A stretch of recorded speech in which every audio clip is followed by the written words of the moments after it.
Morning. Want to welcome everybody to this morning's committee hearing. I'm joined by my friend Richard Alarcon. We do not have a quorum as of yet, but we will proceed, and all of the action, Mr. City Attorney, will be a communique from the chair.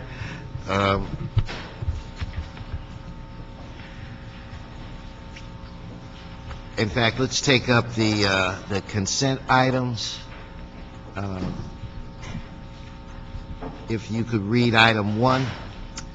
Item 1, CRA and CAO reports relative to a cooperation agreement with the Department of Public Works, Bureau of Engineering, in an amount not to exceed $2 million to provide professional consulting services for an initial 3-year period with 2 one-year options to extend, and related actions. Okay, on item 1, we'll adopt the CAO report. That brings us to item 2.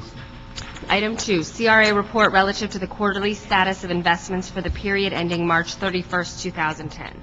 Okay, we will note and file the CRA report on that item. Item 3. Item 3, CRA report relative to its fiscal year 2009-10 quarter 3 financial status report. Okay, on that item, we will note and file the CRA report as well. Brings us to item 4. CRA and CLA reports relative to a contract with Parking Concepts, Inc. for parking operations and management services at Bamboo Plaza parking structure for 3 years with 2 one-year options in a total amount of approximately $1.9 million in the Chinatown redevelopment project area. Okay, as a communique from the chair, we'll adopt the CLA report on that. Item 5. CRA and CLA reports relative to a 4th implementation agreement for an extension to the schedule of performance with McGuire Properties, 755 South Figueroa, LLC, for Phase 3 of the City Court Plaza project in the amended Central Business District redevelopment project areas. Okay, on that item, we'll adopt the CLA report. Item 6. Los Angeles Housing Department and CAO reports relative to a request for proposals for occupancy monitoring services and to extend the contract with Urban Futures, Inc. for an additional 6 months to provide affordable housing occupancy monitoring services. Okay, on item 6, we'll adopt the CAO report. Item 7. Motion, Wesson Hahn, relative to the transfer of CRA funds in the amount of $100,000 to the Board of Public Works, Bureau of Street Services for the completion of the Washington Boulevard beautification project. Alan? Sir, yes, sir. What do you think? You are the maker of the motion, sir. Okay, well, based on your recommendation, we'll approve that motion. Very good. That brings us to item 8. Item 8, motion, Wesson Hahn, and resolution relative to submitting applications to the State of California Department of Housing and Community Development for the Building Equity and Growth in Neighborhoods BEGIN grant program for first-time homebuyers assistance and related actions. Mr. City Attorney, this one's on you. What do you suggest? I would concur in the opinion of the clerk on the previous item. Okay, then. We'll approve that motion. We will hold item 9. I think I have a couple of public comment cards on that. Okay. Am I next? Am I next? Are you next? Yeah. What do you mean, are you next? Yeah, his pen. No, 'cause I know you're with me, like I'm with you. Yeah, I will ask you for the next one. Yeah. Okay, that brings us to item 10. Motion, Perry Garcetti, relative to reprogramming community development block grant funds in the amount of approximately $2.7 million from the CRA to the Figueroa Land Trust for the Slauson Wall Green Space and Affordable Housing Project. Okay, I've just been handed a magical note that says that we need to amend the language to say Figueroa Land instead of Figueroa Land Trust. Oh, that's what that is? I thought that was just doodling. CLT. It's Figueroa. It should be amended to say Figueroa Land CLT instead of Figueroa Land Trust. So with that amendment, we will approve that motion. That brings us to item 11. Motion, Perry Parks, relative to issuing a request for proposals to sell, rehabilitate, and develop mixed-use affordable housing projects on city-owned properties located in the 4200 block of South Central Avenue. Okay, on item 11, we'll approve that motion.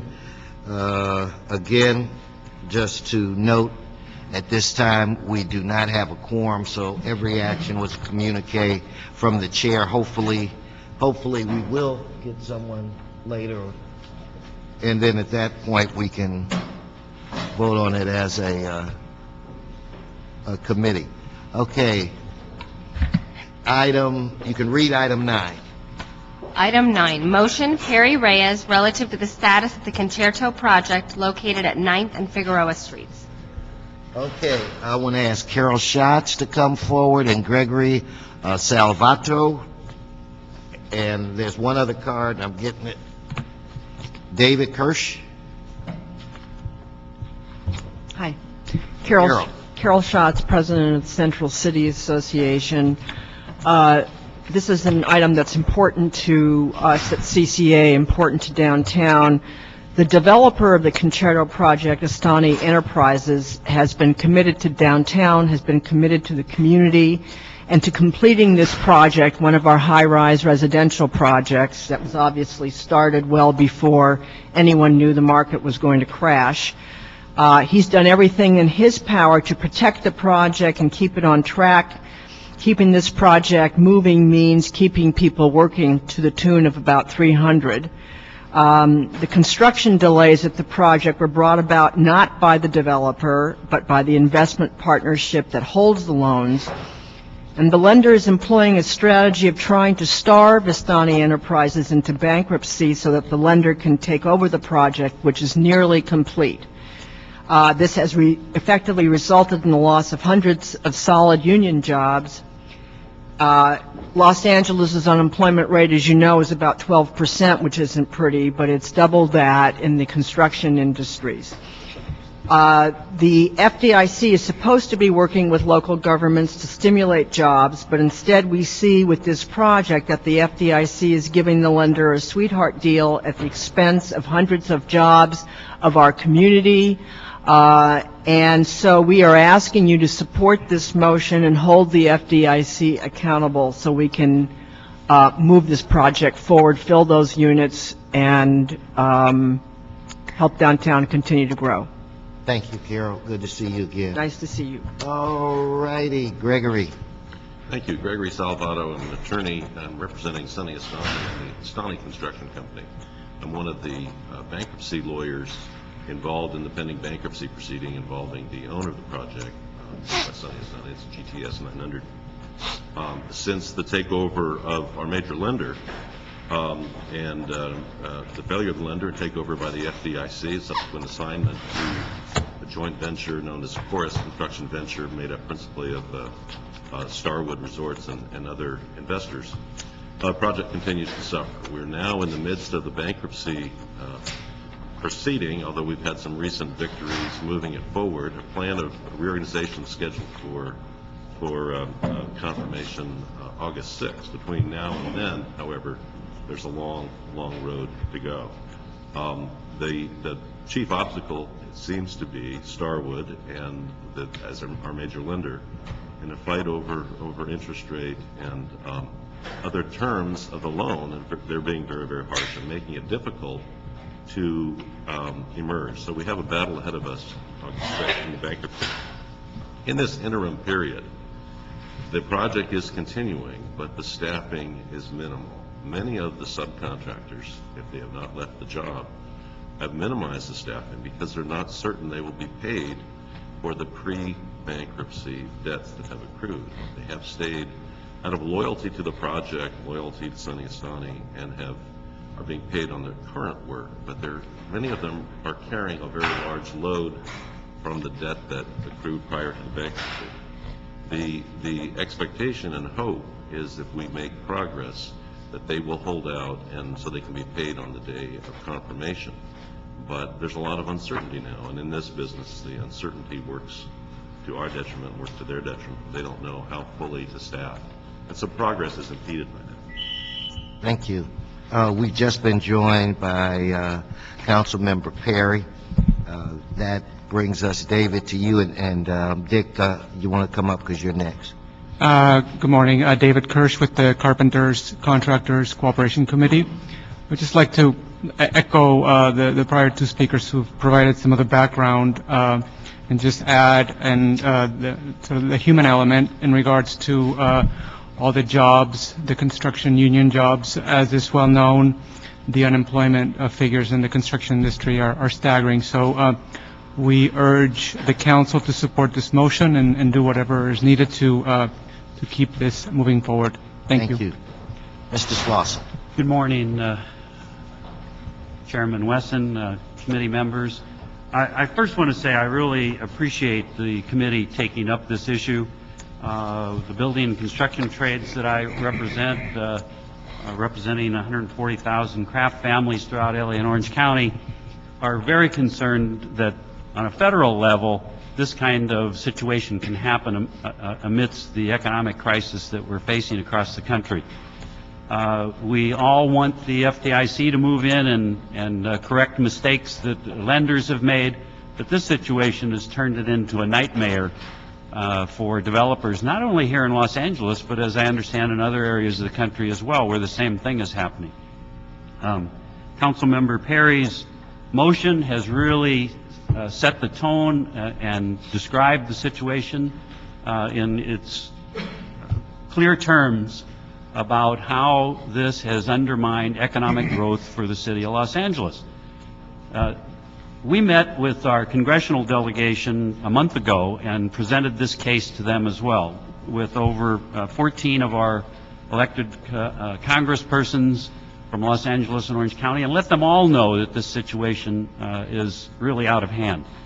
With over 800 of our crafts people working on this project to begin with, now down to very few trying to finish the project under adverse circumstances with the lack of funding.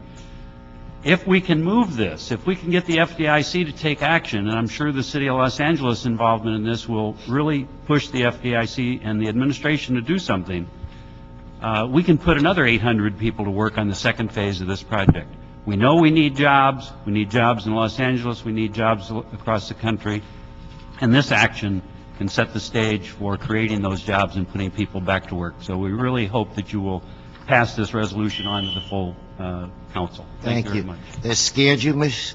Schatz? It doesn't take much. Well, anyway, you know, we're fortunate to have Ms. Perry on the committee, and I don't see how there would be any problem in us not supporting her request for the CLA to report back on this issue. She's done a lot of good work here, and being the fact that she's from Cleveland, the same city I'm from, I'm sure has nothing to do with it. She just does very good work.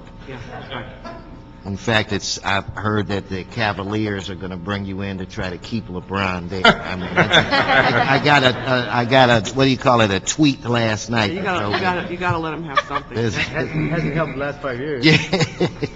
Yeah.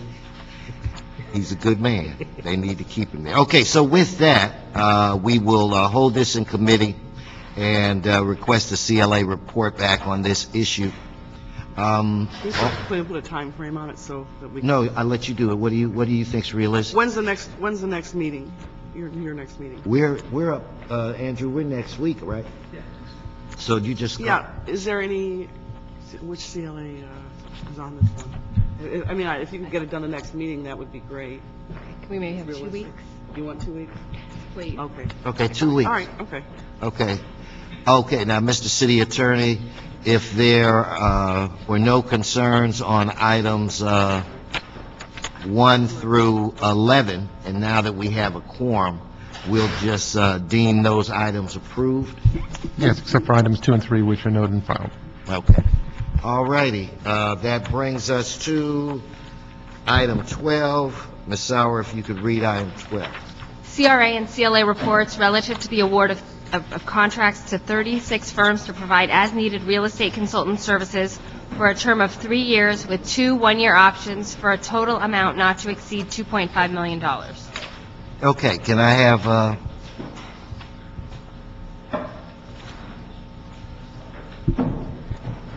Good morning. Phil Tondro, Deputy Director, Real Estate, Community Redevelopment Agency. Mark Torres with the Chief Legislative Analyst's Office. Okay, what's before you is the approval of real estate consulting firms to facilitate the CRA's ability to appraise and acquire property, as well as relocate the businesses and tenants off these properties, which we need for CRA projects, as well as property management firms to assist us in maintaining the properties that are acquired before they go into development. We sent out letters of intent and proposals to a number of firms. We used our outreach program that we have in-house, going to both the minority and nonprofit organizations, as well as to firms that we have listed on our business database. Then And why did we do so poorly with minority firms?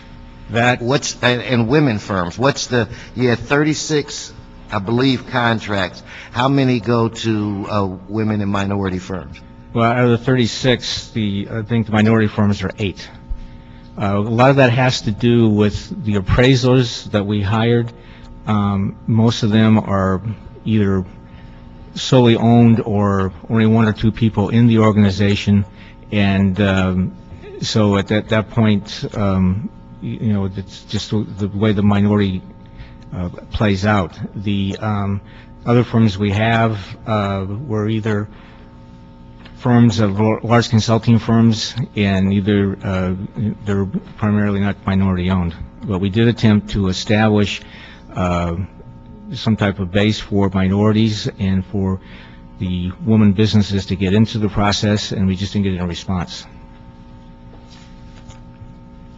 Well, I know that there are a lot of projects that are going to be dependent upon these services. But I think that we need to do a better job, and I'm not certain as of yet as to what it's going to take. Maybe we'll have a discussion with Ms. Essel and see if she couldn't direct you guys to do a more aggressive or use a more creative approach. I don't know. I don't know if any other members have some concerns here, but And the diversity of the outreach, they may be relying on old lists that don't have a reach that is as relevant as when it was devised. And it could be size of firm. They may not be going small enough to be able to capture startups and women-owned and minority-owned, or a combination thereof. I didn't understand the response to your question, Mr. Chair. You said that's how it played out. What does that mean? Well, it's just the fact the way we sent it out to everybody that we could think of on all the lists, especially for appraisers.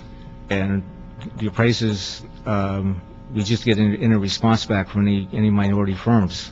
We have various firms, various organizations, and they have like ethnic-specific or gender-specific professional organizations that people belong to in this profession, like throughout the real estate profession. For example, I think it's your district or Bernard's district has the African American Realtors Association, and there's an associated appraisers association, and I'm sure that's a common thread throughout a number of communities. And I can't tell from this list whether you reached out to those kinds of groups, because that would be a no-brainer for you, where you.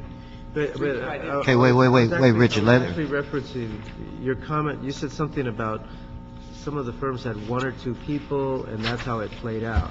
I don't know. Well, it is no. It's just what it meant was that most of them are one-man firms or one-woman firms, and What's wrong with that? no, there isn't. What I'm saying is this is most of them are non-minority, and what we did is we did go through the appraiser list that we have with the Appraisal Institute and send them to those as well, and we didn't get any responses back. We did a tremendous outreach program, which is defined in the report, and normally this is how our outreach is very, very definitive and very, very large in order to bring in as many people as we possibly can, but we didn't get any responses back.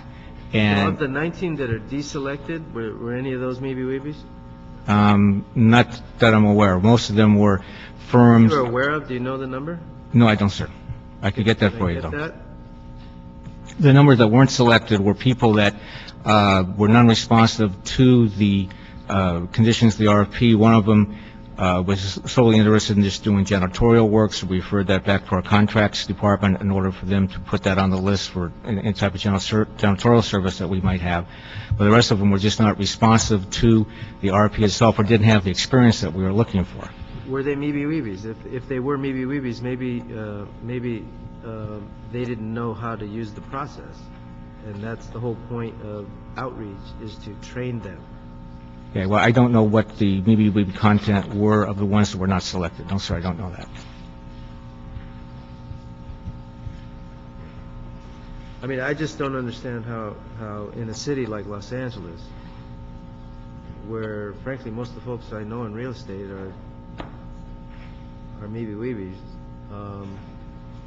except for, you know, big name real estate firms that own the companies, but the real estate agents that feed into the appraisal group. I mean, there's plenty of minorities and women performing those services. So I just don't understand what the problem is. And see, we've always, the members of this committee, and I know, Richard, you're, you know, somewhat new to it, but Jan sat on it longer than I, but Jan and I have been here for the last 5 years, and every time this or another contract seems to come up, we have some kind of a conversation about the, you know, so I think we've made it crystal clear that this committee wants to make sure that everybody is afforded the opportunity to participate. And it just gets frustrating that every time something like this comes, that we have to have this discussion again. Now, also, we all love L.A. Why are so many of these contractors outside of the city and the county of L.A.? Well, it's just, for the most part, I think the large majority are inside the county of L.A., but there are some outside the county, like in Ventura and San Bernardino or whatnot. And again, that goes to the issue of, you know, 1 or 2 man firms, and they pretty much work in the areas that they live. And this has to do with the appraisers themselves. A number of the other firms are inside the county, but outside the city of L.A. So is there some reason why we could not have drawn it so that it basically just sort of scope with the city of LA?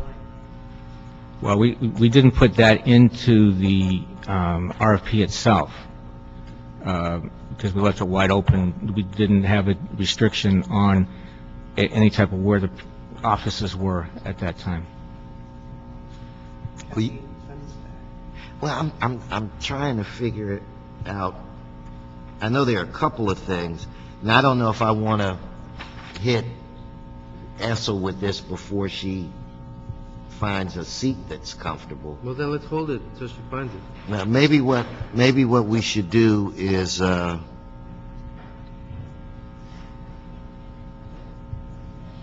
one thing I know, that whatever we do, we need to add this now, because Mr. Parks will add it when it comes to the floor, that it should be, you should request a 10% reduction from whoever we ultimately agree on as contractors. And we could I'm just wondering why we're extend so many of these firms that are outside of Yeah, no, LA. it's it. I don't get it. Yeah. We need jobs in L.A. No, so I think maybe, why don't we hold this for a few weeks? I haven't determined how much yet. Can I do that a couple of weeks, and then maybe we get together and... Yes, sir, that's fine, yes. Okay, so why don't we just continue this for a couple of weeks, and then we could either move it, or we could do something like extend the current contracts and have them Can you ask them to look at local professional associations that are targeting various ethnic communities, the local issue, and then, overlay that, and then see if that doesn't expand or diversify the reach?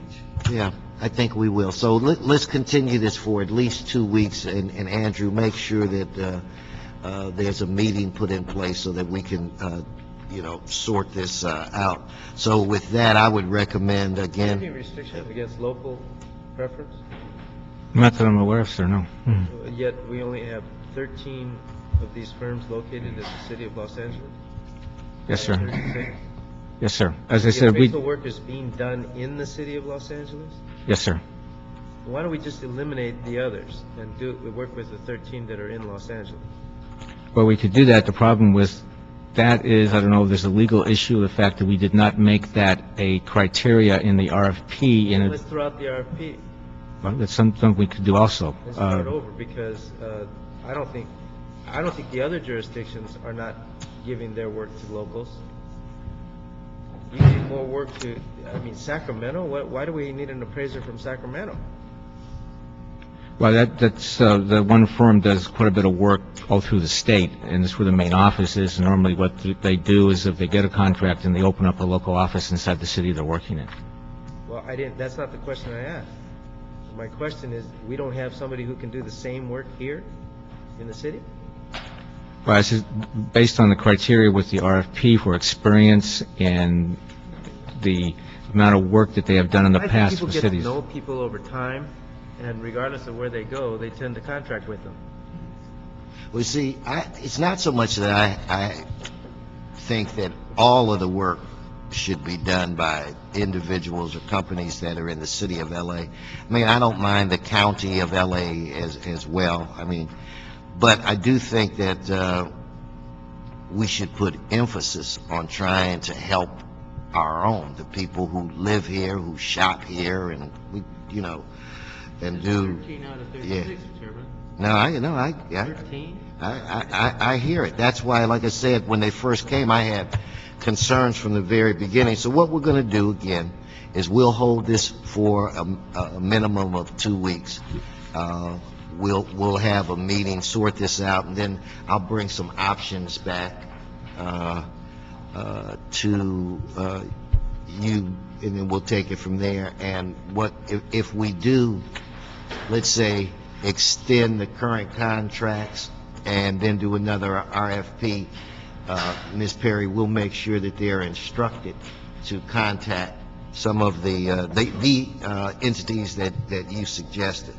So I just want to make it clear that we're super sensitive. Sure.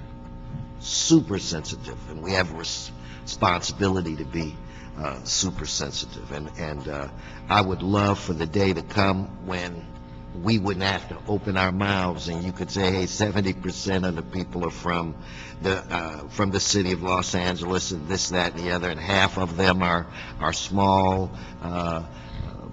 minority or women firms. That would be a good day. So anyway, with that said, we'll continue this matter for at least a couple of weeks. Is there, Ms. Sauer, any additional business before this committee? No, there's not. Okay, so then with that said, it's prediction time. So I will start out with you, Mr. City Attorney. Who will win and in how many games? Lakers in 6. Alan? Councilman, as much as I hate to agree with the city attorney, I find that I must in this situation. Lakers in 6. Ms. Sauer? Lakers in 7. Ms. Perry? No predictions. No prediction. Mr. Alarcon? Cleveland will not win. Mr. Cardenas? Oh, no, the Lakers are going to win in 5 or 6. No, you just get which is Lakers in 6. With that said, we've been joined by Mr. Cardenas, and again, since there's no more business before this committee is adjourned. Carried everybody.